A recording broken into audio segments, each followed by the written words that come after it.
Ahoy there, digital world. Welcome to another episode of Spliced In Later here in the last week of September as we launch into the last few months of what has been a year, 2020. Great stuff. I hope you all have been enjoying my episodes. I hope you all enjoyed my very extensive look at the top 10 movies of 2015 last week.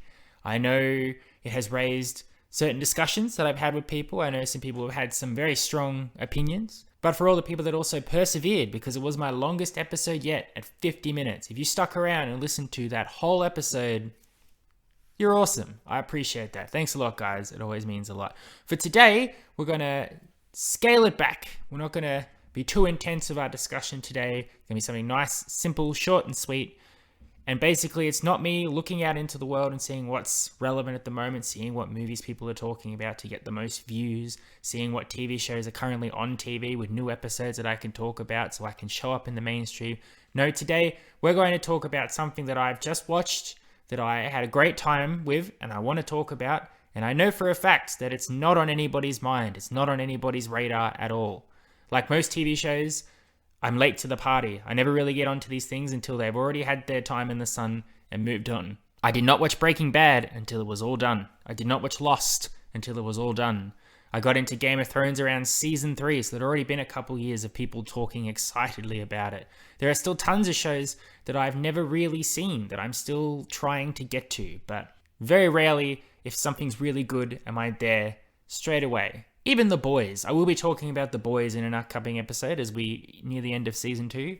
But season 1 of The Boys, didn't watch that straight away. I was told it was good. And of course it was good. But no, I was not there from the get-go.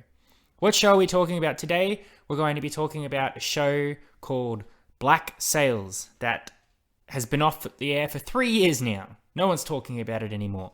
It was a big deal from 2014 to 2017. I can only assume. I've asked people about it. I've only come across one person that was aware of Black Sails and also was excited and enjoyed Black Sails. I know of another person who's aware of it and thinks it didn't interest them at all. So if they're listening, maybe they'll be intrigued to watch it, or maybe they won't. And the person who has watched it may be excitedly going, oh, cool, he's talking about that thing we talked about quite recently. But for everybody else, I have no idea. Maybe you watched Black Sails when it was coming out. Maybe you thought it was a big deal. Maybe you've seen it sitting on a shelf in your local DVD store and gone, that looks like pirate stuff, and then moved on without a second thought. Black Sails is one of those things that I had on my list to watch, and I knew, even without watching it, that I was probably going to enjoy it for two very specific reasons, and I'm going to lay them out to you now.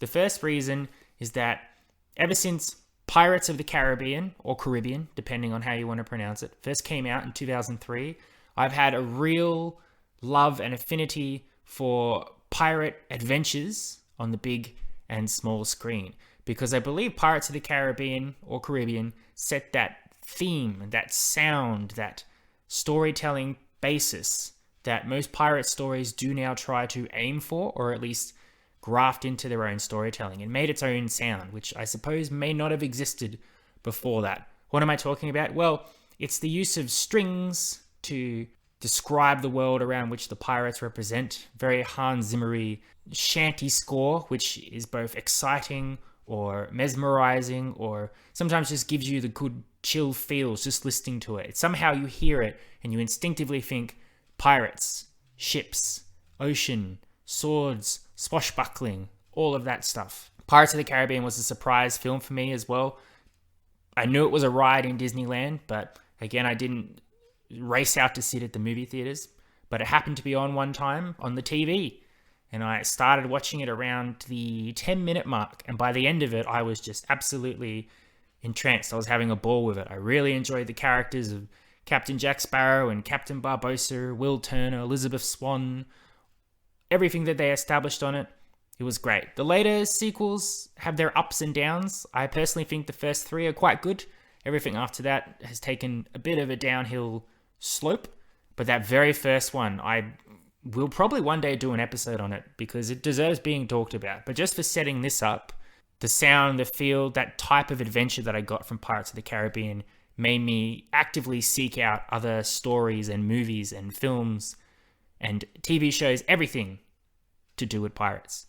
The second thing is that Black Sails, the TV show, is a prequel to the story Treasure Island. And since I was a young child, I have always really enjoyed the book Treasure Island. Treasure Island, if you're unfamiliar, is written by Robert Louis Stevenson, and it is possibly the textbook pinnacle example of a pirate adventure.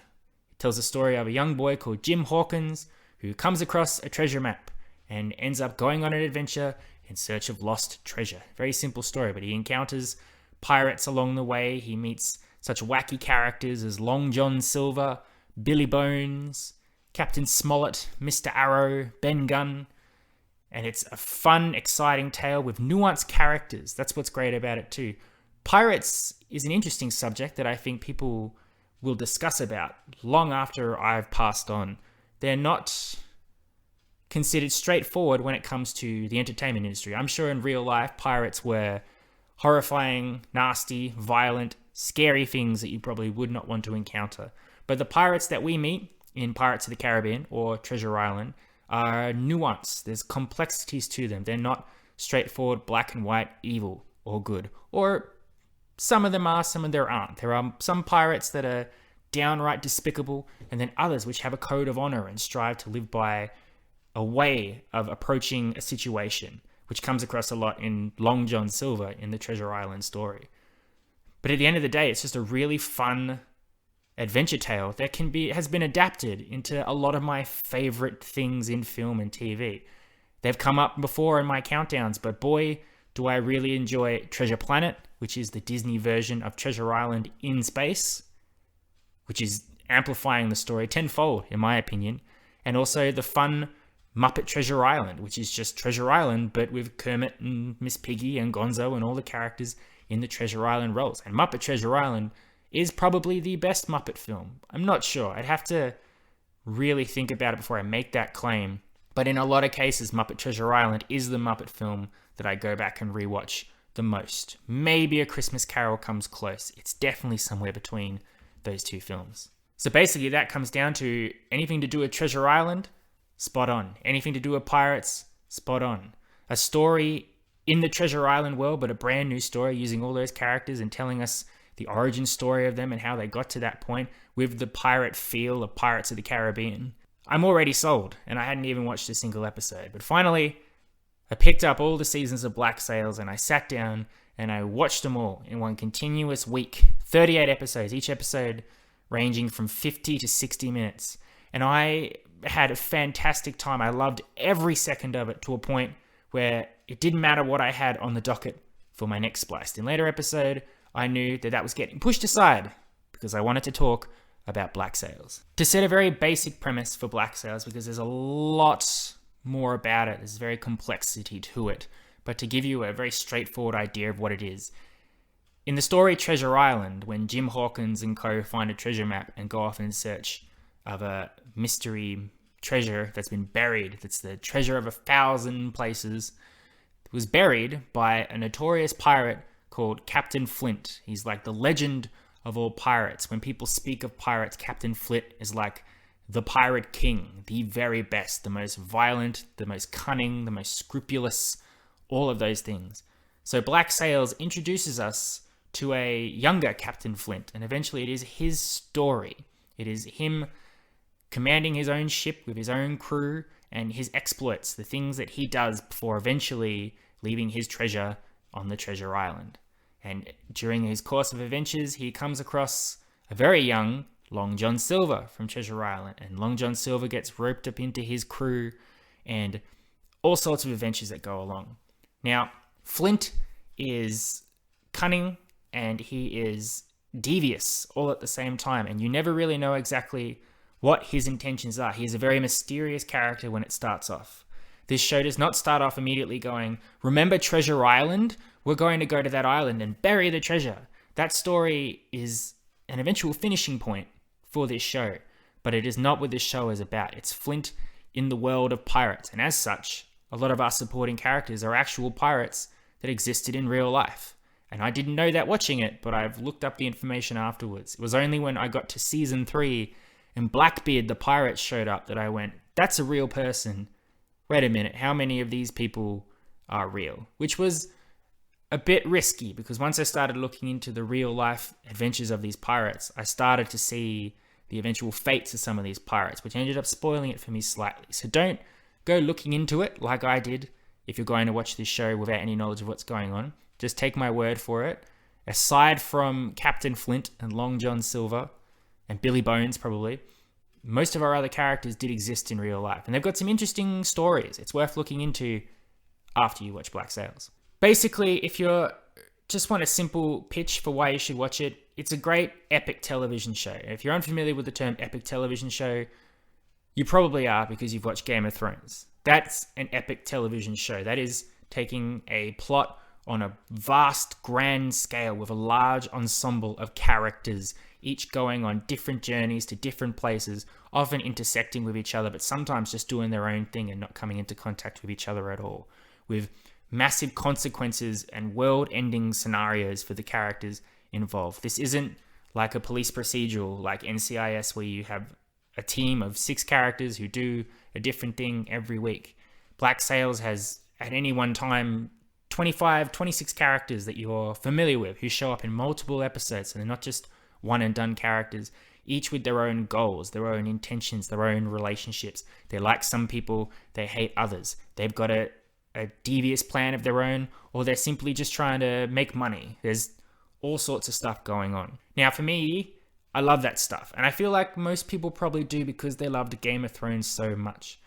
Apart from Game of Thrones in the beginning, we won't talk about the end. In the beginning, it had sprawling stories with terrible consequences, violent blood, gore, adult themes, things that you would not see on a regular TV show.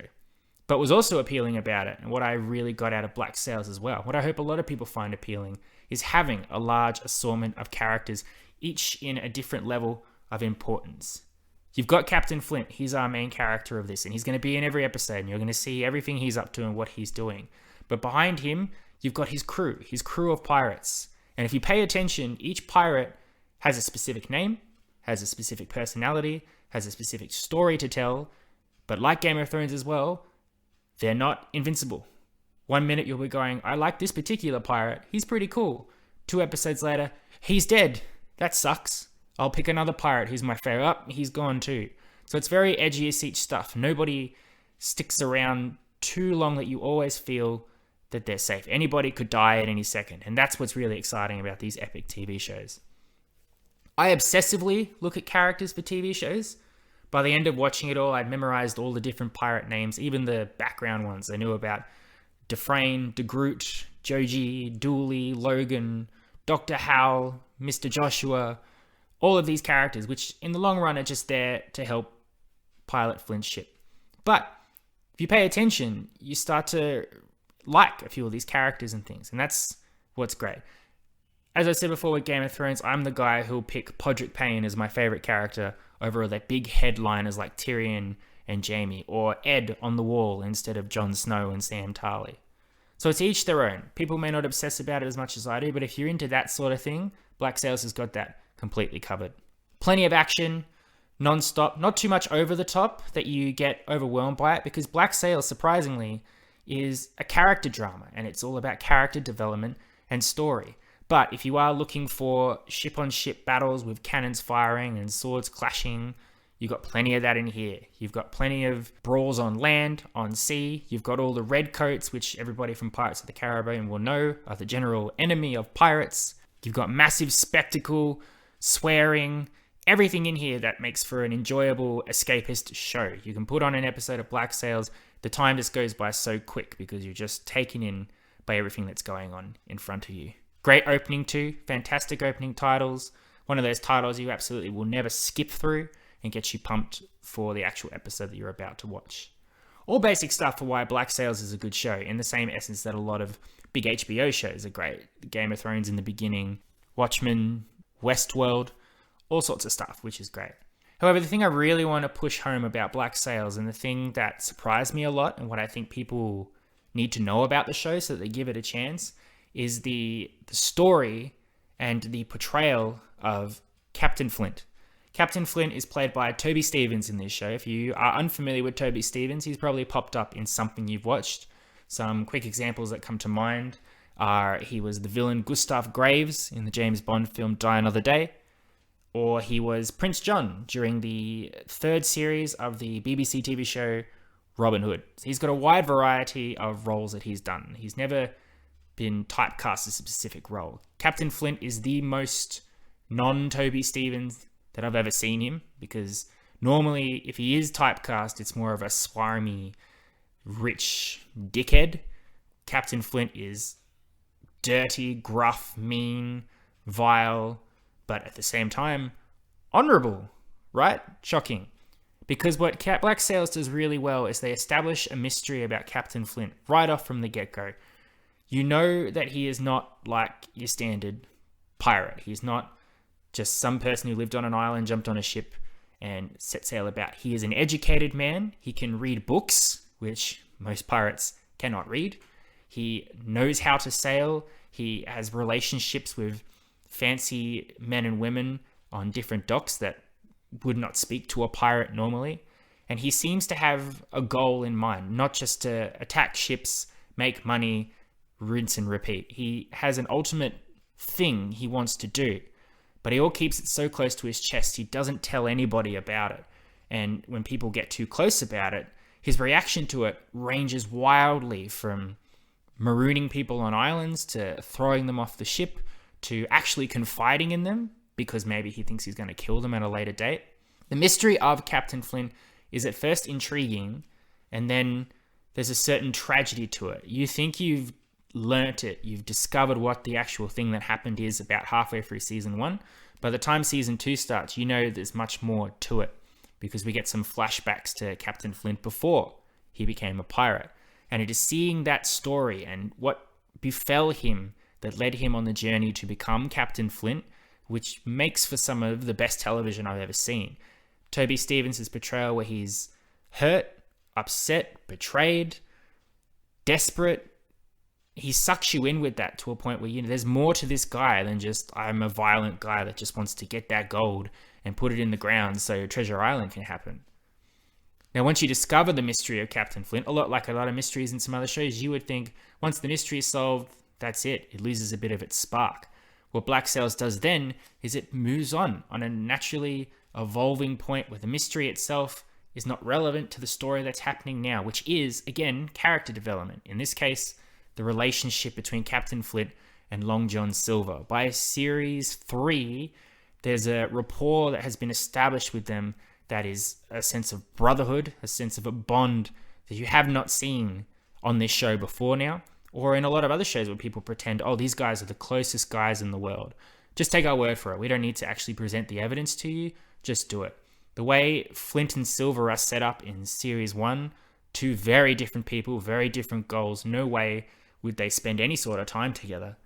By the end, when you get to series 3 and you see this very strong, unbreakable bond that they form with each other, is great to watch, which leads to a lot of powerful scenes of Toby Stephens and Luke Arnold, who plays Long John Silver, really at odds with each other, but also trying to stand by each other. Great discussions, great sense of what's right and wrong, what each of them are going to do to achieve their own goals, but also help each other where they can.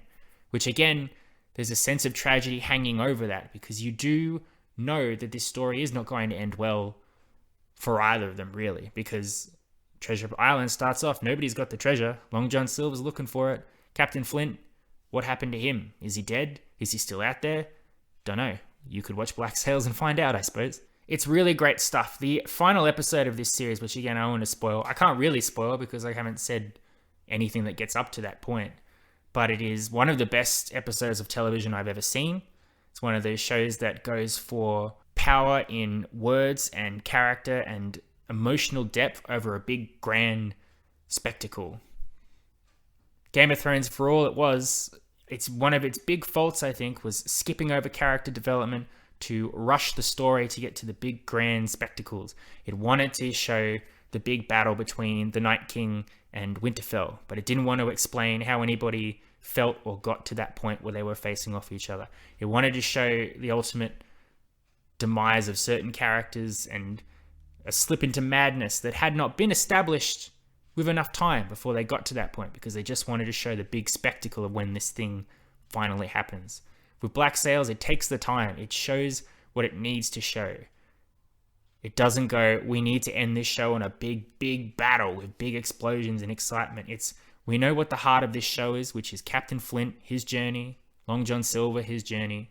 So we need to end on a way that's satisfactory for them and satisfactory for the viewers, because they've grown attached to these characters.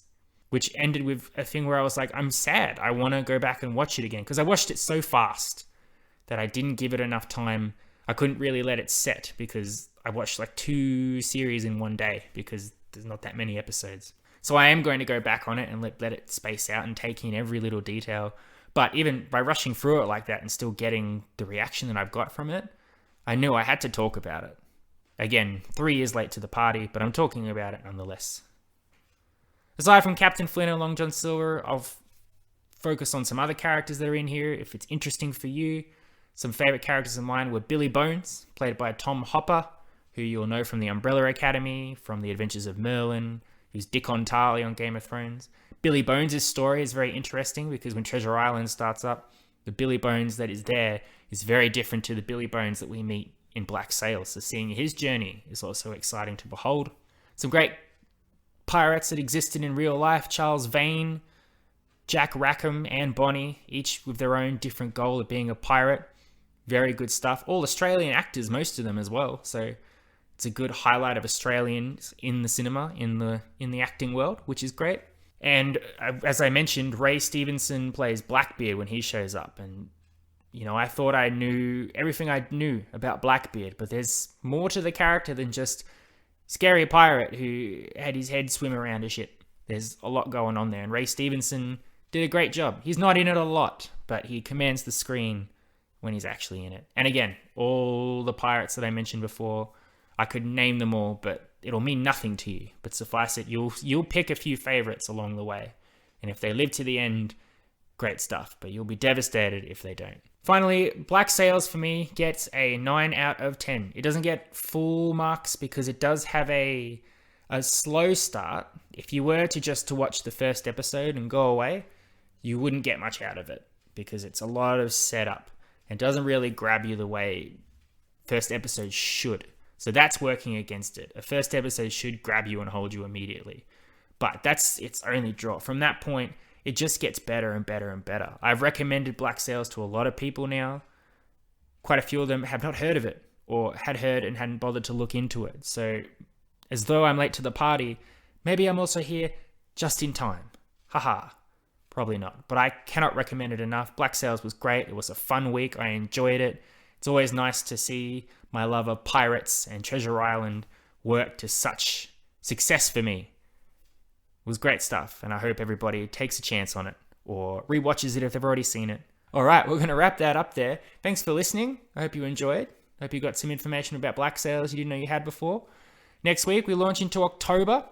We've got some good stuff coming up. We've got our last James Bond to talk about, Daniel Craig, before, if we get his new movie. Hard to say at this point, but fingers crossed. I'll be bringing some more rankings for you. I'll be zeroing in on some more movie spotlights, some more actors and directors to focus on. There's some good content coming before the end of the year where I vainly try and see if I have a top 10 for 2020. At the moment, I do, but it ain't great. So hopefully we can adjust it a bit, and maybe I can give you a list that I'm actually happy with. But you'll just have to tune in and see where I end up with that. But until next time, look after yourselves. Love you all. You've been spliced in later. Adios, muchachos. I'll catch you next time.